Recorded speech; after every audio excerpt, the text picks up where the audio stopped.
Hello everyone and thank you for this invitation. My goal with this presentation is to navigate with you through the menopausal stages. I don't have anything to disclose. Here are our objectives. We will start with the case report. We will have a quick insight into the hypothalamic pituitary ovarian axis. Then we will define the menopausal stages and discuss their symptoms and their impacts. Ingrid, a 47 years old patient, has been suffering from severe hot flashes and night sweat for almost 4 months, which have led to sleep disturbance and a decline in her daily performance. Ingrid frequently misses work and requires a sick leave certificate.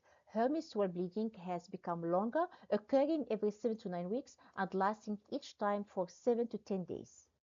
While describing her symptoms, she started to cry, saying, "My mood is terrible. I cry at a slightest thing. My husband and kids ask what's wrong, and I'm just constantly sad. I can't bear it anymore. I have been a deep sleeper all my life, and now suddenly I wake up at 3 a.m. and it's like a switch, and I can't fall asleep again for 2 hours. In the morning, I am like a zombie." Ingrid is normotensive with thin intima media thickness. She has no metabolic syndrome, no known cardiovascular risk, and no other pre-existing condition. We performed a transvaginal ultrasound in her third day of menses, and this shows an antral follicle count of 2. She has 2 follicles, and the blood test done on her third day of menses shown very low estradiol level, very low AMH, and very high FSH. AMH is primarily product in the granulosa cell of developing non-arthritic follicles, AMH anti-Müllerian hormone. First, we assess which phase of perimenopause the patient is in. So Ingrid is in the perimenopause and what symptoms she is experiencing. In this case, Ingrid has multiple symptoms: bleeding disorders, depressive mood, sleep disturbance, vasomotoric syndrome, um, hot flashes, night sweats. Next, we identify which symptoms are bothering her the most. To help with this, we use the fairy question. If I were a fairy and could make one symptom disappear, which one would it be? In Ingrid's case, his most disturbing symptom is the sleep disturbance. Here, we consider a combined hormonal preparation with estrogen and progesterone, HRT. In our experience, HRT can help quite with all these symptoms, especially the vasomotoric ones. And women age 40 to 60 UAE, that's roughly 600,000 women. Many of them are entering perimenopause or postmenopause. These women might live into their 80s, so they will spend a third of their entire life in this phase. Perimenopause, perimenopause, menopause, postmenopause, what is the difference? So menopause is defined as a single day, the final menstrual period, which is confirmed retrospectively after 1 full year without any menstrual bleeding. The normal range for menopause is between 45 to 55, with an average age of 51 in the Caucasian population. Premenopause. Here in the graphic, colored in orange means before perimenopause. It is the time between a menarche and the start of perimenopause. Perimenopause, colored in red, means around the menopause. It is a transitional time that ends in the menopause. In this transition phase, women's menstrual cycle and hormones fluctuate and change. This phase can start around the age 35 to 45 and can last 7 to 10 years. Postmenopause, colored in green, is the stage that begins after menopause and lasts for the rest of a woman's life. Let's quickly review how the menstrual cycle is controlled to understand the hormone changes. Here we see the hypothalamic pituitary ovarian axis on the right and the candy hormone on the left. The menstrual cycle is regulated by a feedback loop involving the hypothalamus, pituitary gland, and ovaries. At the beginning of the follicle phase, when the woman has her menstruation, she has low estrogen levels, prompts the hypothalamus to release GnRH. This stimulates the pituitary gland to produce FSH. FSH then stimulates the ovary to mature the follicles and increase estradiol level. With the rise in estradiol in the graph follicle, a feedback mechanism signals the pituitary gland to release LH, leading to ovulation. Following ovulation, the corpus luteum forms and secretes progesterone, preparing the uterus for a potential pregnancy. If fertilization does not occur, the feedback loop causes estradiol and progesterone level to drop, leading to menstruation. This cycle continues until the egg supply is diminished. Candy neurons, short for Kiss15, neurokinin B, and dynorphin. These neurons are located in the hypothalamus and the nucleus infundibularis, also known as arcuate nucleus, in a very interconnected area of the hypothalamus, linked with various other regions. One of these is the nucleus preopticus medianus, which plays a crucial role in the thermoregulation and pathophysiology of hot flashes. These candy neurons are sensitive to estrogen and secrete Kiss15, neurokinin B, and dynorphin. These candy neurons are crucial for the regulation of the pulsatile release of GnRH. This is a candy neuron in the left, releasing Kiss15. Kiss15 stimulates the GnRH neuron, the yellow one, to release GnRH. That is crucial because GnRH neurons only act when Kiss15 tells them to do this. This system is cleverly designed, almost like an internal amplifier or echo chamber. Okay. So, what is follicle reserve? I just discussed about AMH and antral follicle count, but what is follicle reserve? In the 5th month of pregnancy, a female fetus has the maximum number of primordial follicles. It's about 7 million. By birth, this number has already dropped to 2 million, so 5 million died. They were athletics. By the time of puberty, we are down to around 400,000 follicles only. We will have around 400 ovulations in our entire life. When the last menstruation happens, there are around 1,000 primordial follicles left only. In the last reproductive age,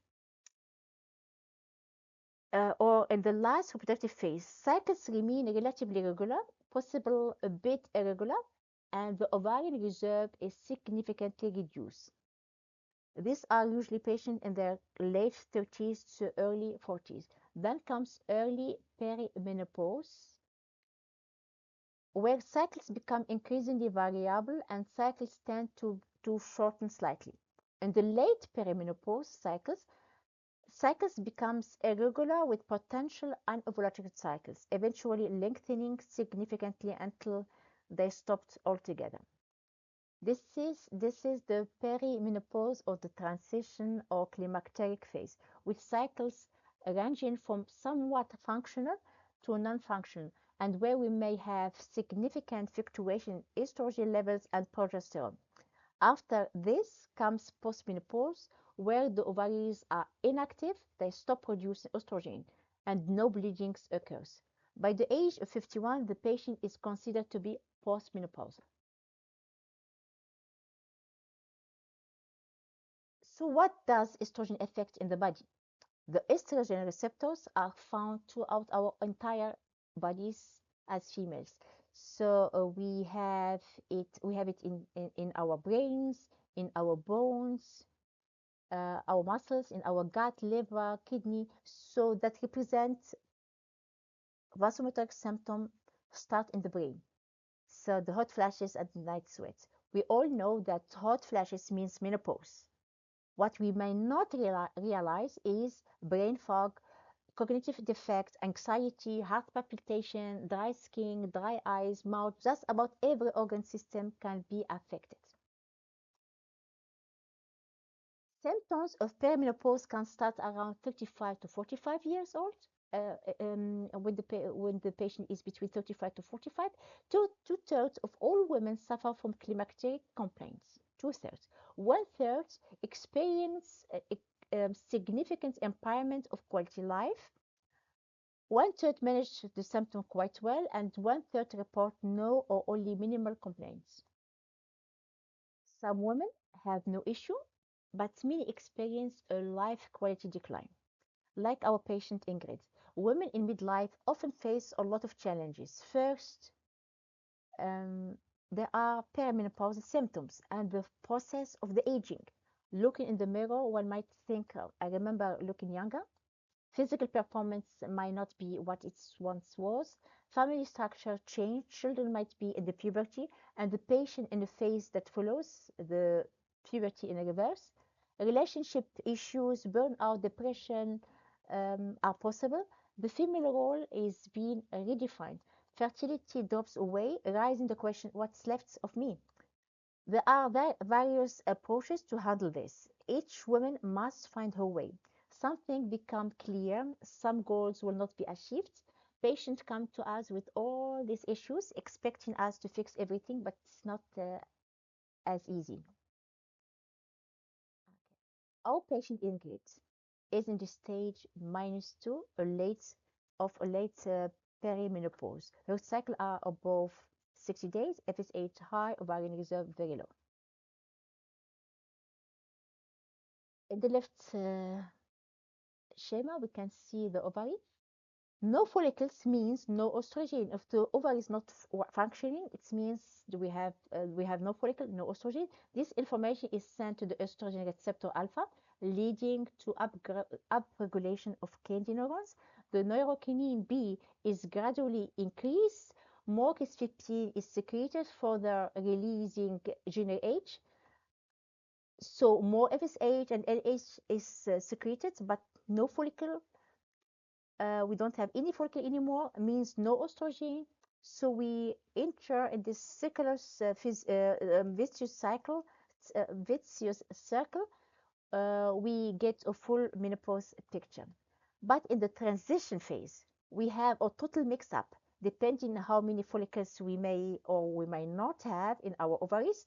It is unpredictable. During this phase, we can occasionally have excessively high or very, very low estradiol levels. The main problem in the perimenopause is the hormonal fluctuation and disturbed ovarian activity. So we have disturbed ovarian activity, which lead to hormonal fluctuations, and we have the most symptoms are bleeding disorders, breast tenderness, and edema. This is here the high level of estrogen and with relatively low level of progesterone.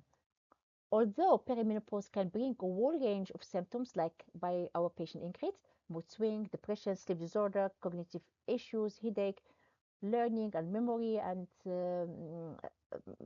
vasomotoric symptoms like hot flashes, weight gain. This fluctuating hormones level essentially impacts our brain.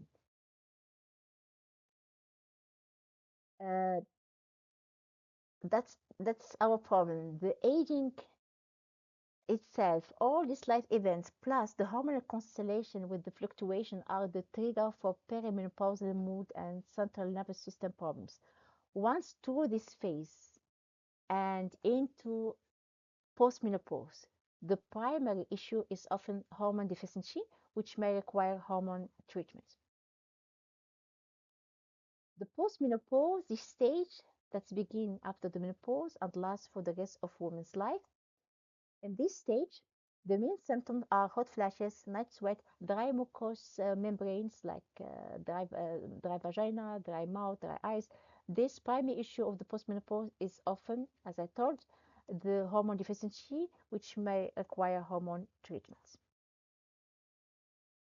To summarize, a good anamnesis is very important because the symptom change in the perimenopause, and the key is to anamnesis to clearly determine the issue.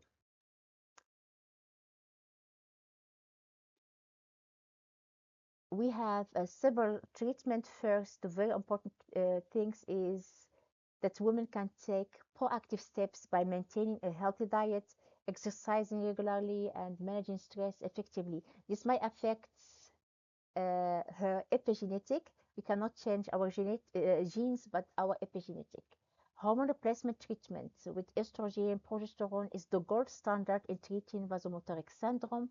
Non-hormonal treatment for sleep disturbance and hot flashes like newly FDA approved neurokinin 3 receptor antagonist Vioza, which treats hot flashes and night sweat, involving emotional support, counseling, and alternative therapy can significantly improve quality of life during this transition. By combining medical care with lifestyle changes and emotional support, we can help patients navigate menopause with confidence and better quality of life. Thank you very much.